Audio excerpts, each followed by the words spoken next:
इस वक्त हम आजमगढ़ में हैं और आजमगढ़ में एक बेहद दिलचस्प मुकाबला है और आजमगढ़ से इंडिया गठबंधन के उम्मीदवार धर्मेंद्र यादव जी मेरे साथ हैं। सर बहुत बहुत स्वागत है। सबसे पहले धन्यवाद धन्यवाद आपका। मेरी नहीं तैयारी, लोगों की तैयारी अच्छी चल रही है, लोग लड़ा रहे हैं। इस चुनाव में मुझे लड़ने की उतनी जरूरत नहीं पड़ रही जितनी लोग लड़ा रहे हैं। लोकतंत्र बचाओ देश बचाओ, खतरा किससे है?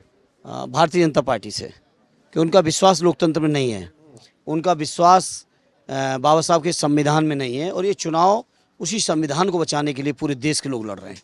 ये किस आधार पर आप लोग कह रहे हैं? ये आप आईपीसी, सीआरपीसी, सीपीसी में अभी जो बदलाव हुए हैं, प्रधानमंत्री जी ने खुद भाषण दिया था, बयान दिया कि हजारों साल लोग याद करेंगे, ऐसे फैसले होंगे। ये बात मैं कह रहा हूँ, फैजाबाद के यहाँ के उम्मीदवार और सांसद, गाजीपुर के सांसद उम्मीदवार जैसे कई बीजेपी के नेताओं के जो बयान आ रहे हैं वो सामने हैं, और देश में सब समझदार लोग हैं। ऐसा न समझा जाए कि बीजेपी के लोग ही समझदार हैं। अच्छा सर, जो प्रधानमंत्री ने कहा था, प्रधानमंत्री जी ने कि देश के संसाधनों पर पहले हक की बात की थी, उसके बाद से ही आप लोग को लग रहा है कि किसको दिया है हक? किसको दिया है हक? वो कोट कर रहे थे मनमोहन जी। नहीं, किसको हक दिया है उन्होंने, प्रधानमंत्री जी ने?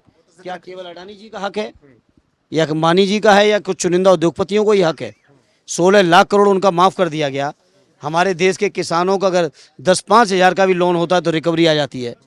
क्या किसी बड़े उद्योगपति के यहाँ गई आज तक रिकवरी?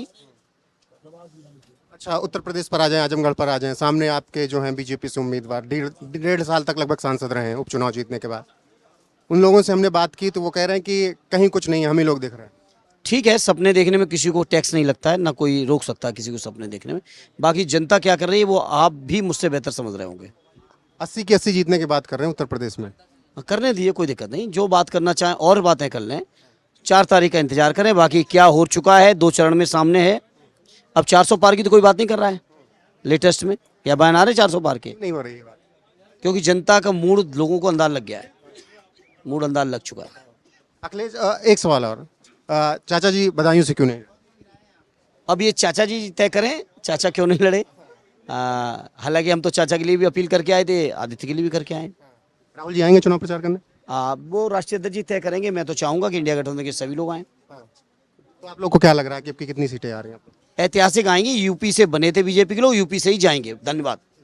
तो हमारे साथ थे धर्मेंद्र यादव जी। वक्त की कमी है इसीलिए इतनी ही बातचीत हो पाई, बाकी विस्तार से भी अगर बातचीत होगी तो आप तक जरूर पहुंचाएंगे। सहयोगी सौरभ और पिंटू के साथ रोहित पांडे, आजमगढ़।